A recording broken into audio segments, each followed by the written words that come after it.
ഞാനിവിടെ ഉണ്ട് തമ്പ്ര എന്ന് പറഞ്ഞ് ശബ്ദമാണ് പെരുമ്പറയൻ്റെ. അപ്പോൾ പിന്നെ തുടർച്ചയായിട്ട് ഈ പെരുമ്പറയൻ്റെ ആത്മാവിൻ്റെ സാന്നിധ്യം ഇവർ വീട്ടുകാരും ഈ കൈമളുടെ വീട്ടുകാരും നിരന്തരം ഈ പെരുമ്പറയൻ്റെ ഒരു സാന്നിധ്യം അവർ ഈ കർഷക തൊഴിലാളിയായിരുന്ന ആളെ ഈ കൃഷിപ്പണിയുടെ ഇടയ്ക്ക് മട കിട്ടുന്ന സമയത്ത് ഇത് മടയിലേക്ക് തള്ളിയിട്ടു. മുകളിൽ ജീവനോട് മണ്ണിട്ട് മൂടി. പെരുമ്പറയൻ്റെ സ്മാരകം, അദ്ദേഹത്തെ കുടിയിരുത്തിയിരിക്കുന്ന ഒരു കുരിയാല അവിടെയാണ് വന്നിരിക്കുന്നത്. ഇത് ശരിക്കും പറഞ്ഞാൽ ഈ സ്ഥലം മങ്കൊമ്പ് ഗ്രാമമാണ്. മങ്കൊമ്പ് ഗ്രാമത്തിൻ്റെ ചതുർത്ഥിയാഗിരി പ്രദേശത്താണ് ഇതിപ്പോൾ ഇത് നൂറ്റാണ്ടുകൾക്ക് മുമ്പ്, ഒരു 4 നൂറ്റാണ്ടുകൾക്കൊക്കെ മുമ്പ് സംഭവിച്ചതായിരിക്കാം എന്നാണ് പറയുന്നത്. പണ്ട് കാലത്ത് നമ്മുടെ ഈ കൃഷിയുമായിട്ട് ഈ കാർഷിക പ്രദേശത്ത്, ഈ കുട്ടനാടൻ കാർഷിക മേഖലയിൽ നിലനിന്നിരുന്ന പലതരത്തിലുള്ള അനാചാരങ്ങളുണ്ട്, പലതരത്തിലുള്ള അന്ധവിശ്വാസങ്ങളുണ്ട്. അപ്പോൾ അതിൻ്റെ ഭാഗമായി ബലി കഴിക്കപ്പെടേണ്ടി വന്ന ഒരു വ്യക്തിയുടെ ആത്മാവിനെ കുടിയിരുത്തിയിരിക്കുന്നു എന്നുള്ളതാണ്.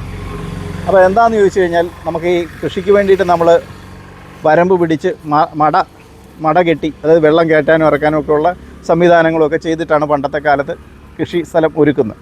അങ്ങനെ കൃഷി സ്ഥലം ഒരുക്കുമ്പം ഈ മട പൊട്ടിപ്പോകാനുള്ള സാധ്യതയാണ്. വെളിയിൽ നിന്നുള്ള വെള്ളത്തിൻ്റെ തള്ളൽ കൊണ്ടൊക്കെ മട പൊട്ടിപ്പോകാനില്ല. അപ്പോൾ മട കെട്ടുന്നത് വളരെ നല്ല ബലവത്തായിട്ട് മട കെട്ടണം. അപ്പോൾ അങ്ങനെ മട കെട്ടണം എന്നുണ്ടെങ്കിൽ അതിന് ഒരു വ്യക്തിയെ ബലി കഴിക്കുക എന്ന് പറയുന്നൊരു ദുരാചാരം ഉണ്ടായിരുന്നു അന്നത്തെ കാലത്തെ ഒരു കൈമള്. അപ്പോൾ ഈ പ്രദേശം, ഈ പുളിങ്കുന്ന് പ്രദേശത്തൊക്കെ കൃഷി ആരംഭിക്കുന്ന ഒരു 12-13 നൂറ്റാണ്ടിന് ശേഷമാണ്. എനിക്ക് തോന്നുന്നു 1341 പ്രളയത്തിന് ശേഷം വരുന്ന ഒരു കാലഘട്ടത്തിലാണ് ശരിക്കും പറഞ്ഞാൽ പുളിങ്കുന്നൊക്കെ കൃഷിയിടങ്ങളായിട്ട് രൂപപ്പെട്ടു വരുന്നത്. നമ്മൾ പറഞ്ഞ പോലെ കൃഷിയിടങ്ങളായിട്ട് കുത്തിയെടുക്കുന്നത്.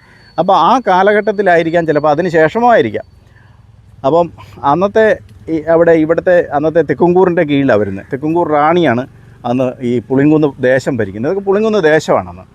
അപ്പോൾ ആ റാണിയുടെ നിർദ്ദേശപ്രകാരമാണ് ഇവിടെ കൃഷികൾ ചെയ്യുന്ന കൈമളുമാർ, പലതരത്തിലുള്ള ഈ നായർ ഭൂപ്രഭുക്കന്മാരായിരുന്നു. അപ്പോൾ അതിലൊരു കൈമള് ആണ് ഈ അയാളുടെ ആശ്രിതനായിട്ടുള്ള ഈ കർഷക തൊഴിലാളിയായിരുന്ന ആളെ ഈ കൃഷിപ്പണിയുടെ ഇടയ്ക്ക് മട കിട്ടുന്ന സമയത്ത് ഇത് മടയിലേക്ക് തള്ളിയിട്ടു.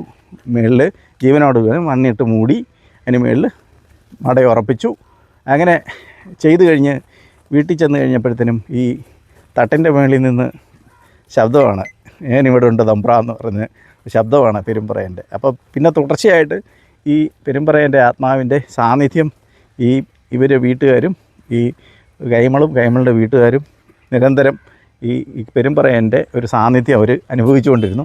അത് വലിയ ബുദ്ധിമുട്ടായി തീർന്നു. പിന്നെ ഈ പെരുമ്പറയനെ മന്ത്രവാദികളെ വരുത്തിച്ച് ആത്മാവിനെ ആവാഹിച്ച് ഒരു പ്രതിമയിൽ ആവാഹിച്ചിരുത്തി അതിന് ഇവിടെയല്ല, പറക്കുടുക്ക എന്ന് പറയുന്നൊരു സ്ഥലമുണ്ട്. ആ സ്ഥലത്ത് ഇവർ തന്നെ, ഈ കൈമളന്മാർ തന്നെ വേണ്ട ആചാരങ്ങൾ ചെയ്ത്, ശല്യം ഉണ്ടാകാതിരിക്കാൻ അവരാണല്ലോ ചെയ്യേണ്ടത്.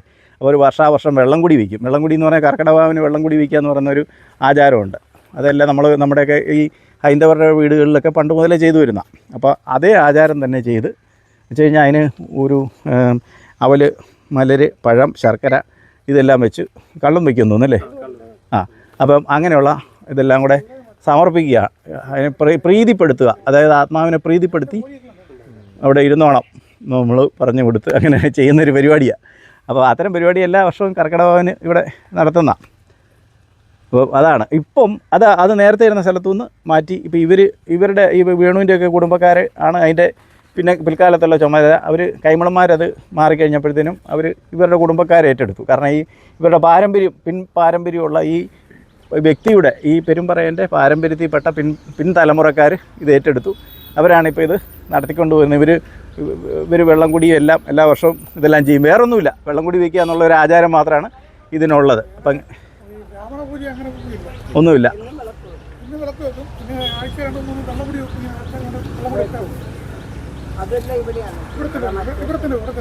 അപ്പോൾ ഇതൊരു നമുക്കൊരു നമ്മുടെ കുട്ടനാടിൻ്റെ കാർഷിക ചരിത്രത്തിൻ്റെ ഒരു ചരിത്രമാണ്. ആ ചരിത്രം എന്നുള്ള നിലയ്ക്കാണ്, ഒരു സ്മാരകം എന്നുള്ള നിലയ്ക്കാണ് നമ്മളിത് കാണുകയും എടുക്കുകയും ചെയ്യാനായിട്ട് വന്നത്.